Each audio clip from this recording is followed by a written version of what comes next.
Hello, everyone, and welcome to the PMO Leader Conference. We have with us Adrian Mori, who's going to do a presentation on governance game plan, how PMOs spot governance gaps and fix what's broken. This is the first opening session for the Americas. We're very fortunate to have Adrian with us. I'm sure that it is going to be a great presentation. Please don't be shy. If you have questions, stuff like that, put the messages in the chat or the Q. We'll have a Q&A at the end of about 10 minutes. I'll be there for you to answer questions, but I'm going to leave Adrian on stage, and he's the one that's going to be presenting. Either way, thank you very much, Adrian, for accepting our presentation, our invitation to present. We're very fortunate to have you with us, and I look forward to listening to your presentation along with the 14, 15 persons that are already there. So thanks a lot, Adrian. I'm going to go backstage now, and the space is all yours. Thank you, Joey. Thank you for everyone joining today. I'm actually joining from Australia, so it's good morning to you and good evening from down under. And as Joey says, I'm going to talk to you specifically around governance and how PMOs can spot governance gaps and fix where there's actually issues, deficiencies, risks. Who am I? So my name's Adrian. I work with organisations to ensure that they get the best outcomes from their investments in projects, programs and portfolios.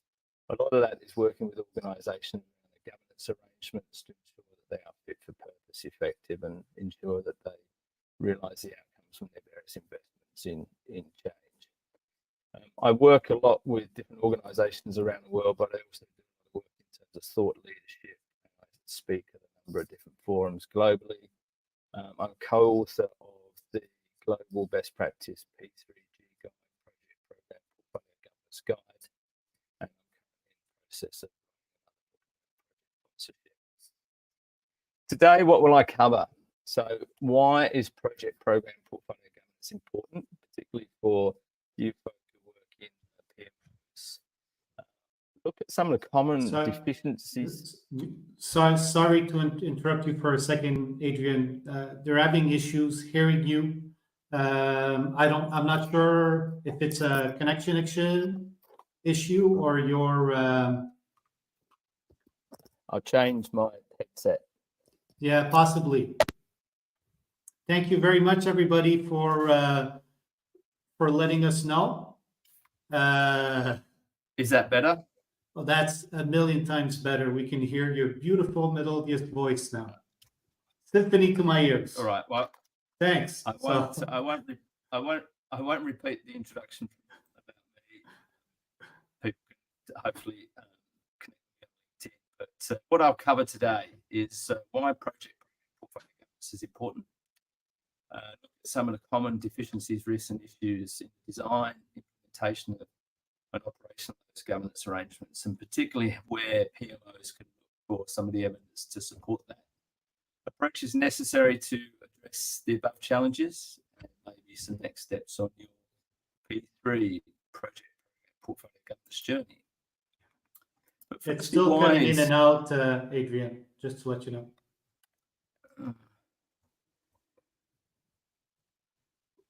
Why is project program portfolio governance important? Is that better, Joey?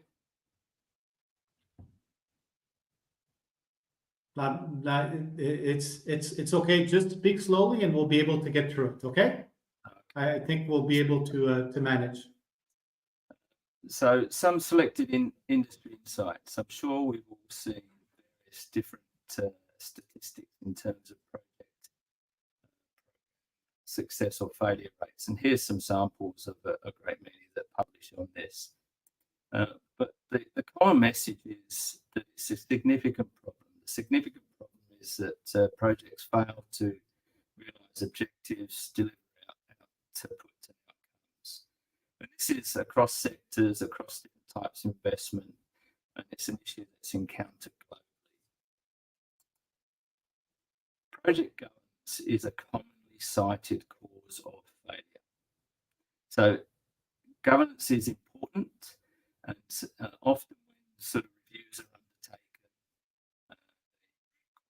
is actually suboptimal or poor project portfolio governance arrangements. But firstly, what is project governance?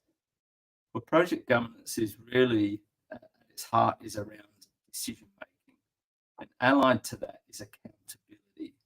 So project governance is defined as the process of decision making on projects, frameworks, models, structures, processes, and practices established to enable this. So at the heart of project governance is decision making. Who makes decisions, how those decisions are made.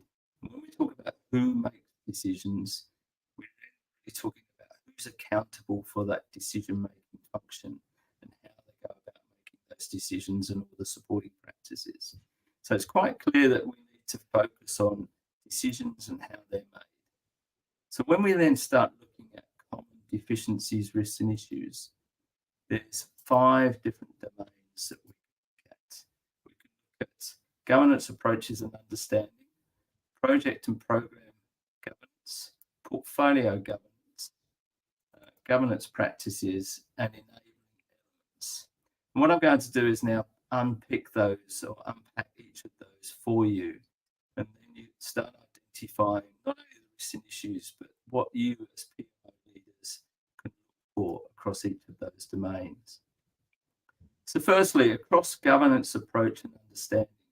And here, it's important that we understand, first of all, that there's a difference between operational or business as usual governance and P3 governance. Some of you might be familiar with that, but let's unpack that a little further.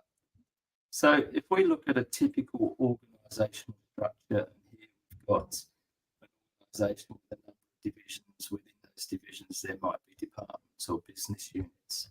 And typically within an organisational structure, there's sort of reporting lines flowing up through that hierarchy within each of those divisions.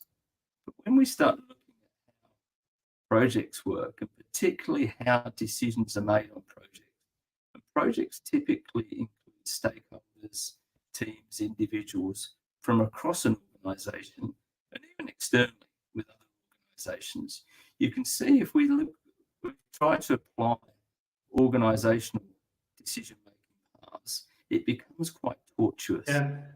Adrian, sorry to bother you again. You're still having issues hearing you. Can you try perhaps without a headset, just straight from the...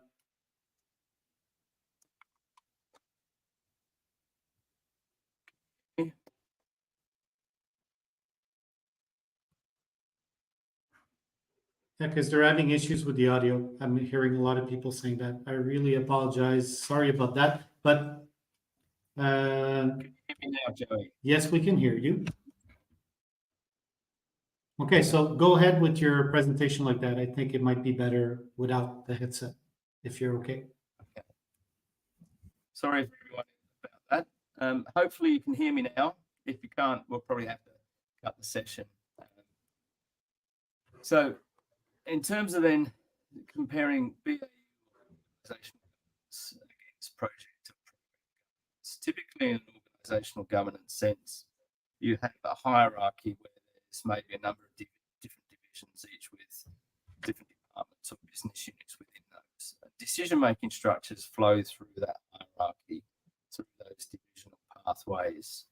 But then if you look at project and program governance, try to apply that organizational structure to decision making within that project and program governance environment, you can see the decision pathways become quite tortuous. That's because different stakeholders within a project may actually be spread across the entire organization, or maybe even with external parties. So some of those traditional decision pathways, if we applied organizational governance arrangements and pathways, would not work and do not work in a project program environment. So this is why we actually then create dedicated project and program governance structures, and then at the organisational portfolio governance structures as well. So when I talk about here ambiguity between operational and P3 governance, sometimes in organisations, one of the things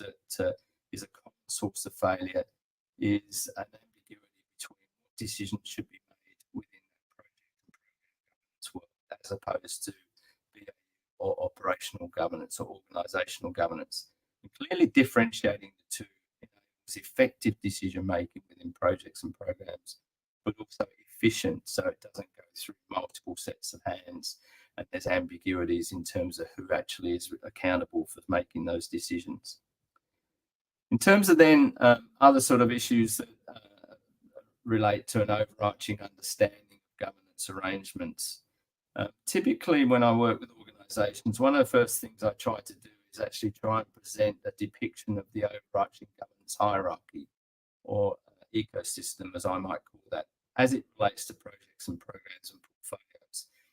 That enables me, and will enable you, if you do the same, to understand whether there's logical decision-making pathways between projects, to programs, to portfolios, that appropriate bodies exist, and those bodies are either differentiated in terms of decision-making versus advisory versus stakeholder engagement.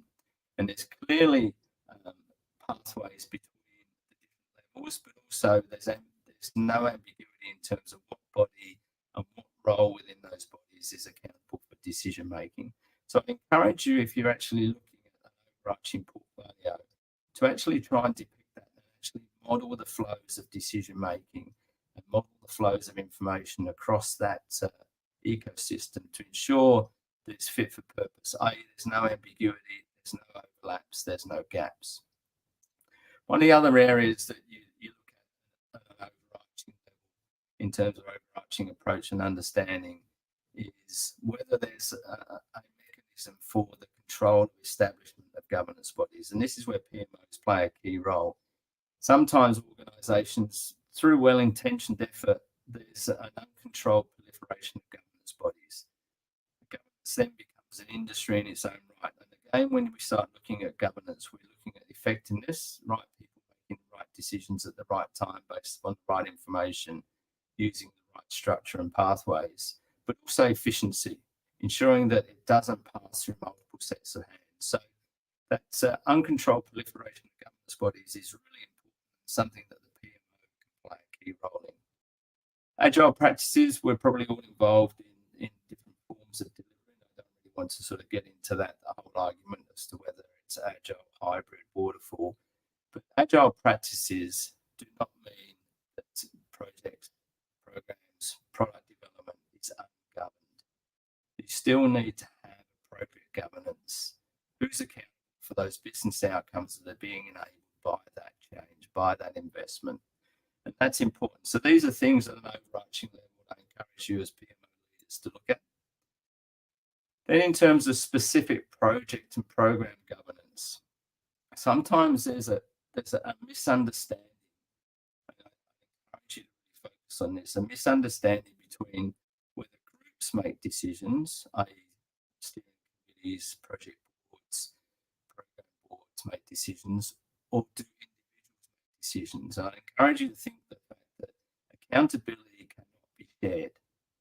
Accountability sits with an individual, and then groups surround them to help them make optimal decisions. So a project steering committee exists to help the accountable person, and we'll come on to that being the project sponsor or program sponsor at that program level.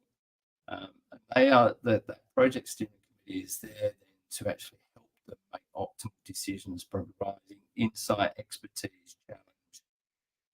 So it's really important that we understand that individuals, those accountable persons, have accountability and what the role of the group is. Equally, we need to understand that at the end of the day, whilst projects during the journey, things like time, cost, scope are all very important. Those things are temporal. They survive during the course of the project. At the end of the day, a project is there to deliver some outcomes and benefits. So when we start looking at accountability, we need to ensure that there's accountability both for delivery of outcomes, but also appropriate responsibility for delivery of the journey, i.e. scope elements, time elements, cost elements, but really keeping our eye on the prize. And you as PMO leaders keeping your eye on the prize in terms of what business outcomes that particular project is there to enable. We need to ensure that when we start talking about the sort of project and program governance groups, our steering committees, that we distinguish between those groups that are there to support the decision maker, the accountable person to make decisions, as opposed to those groups that exist to support stakeholder engagement. And those might be advisory groups that make recommendations to steering committees and the accountable person, or stakeholder groups. So it's important that we understand. Hello, Adrian. Just to let you know, there's still issues with your sound. Okay, but what we're going to do is probably after this, okay, you can probably record a clean session, and we'll share it with everyone. Okay. Just to make sure that they can get full value of what you're trying to present to them. I apologize for the technical issues. You can keep going through your presentation, it's fine, but at the end, I think it's going to be better if we do a clean one and we'll just send it to everybody. I won't waste people's time. I'll do a clean version and send it. Except I think I understand that it's better for us, for everyone's, that you just do a clean session, and this way they can get the full value of what you're trying to present to them. Yes.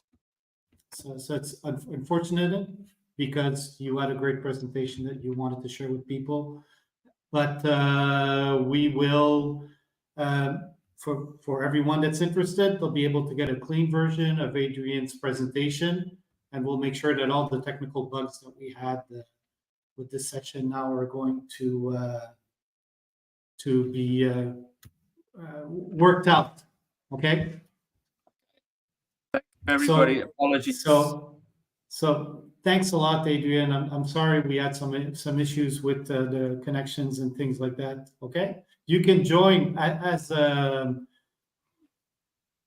Cleopatra said. Maybe you can join one of the sessions, the panels, or sometimes some of the parallel sessions that are taking place, and we'd love to be able to have a chance to talk with you some more. Okay.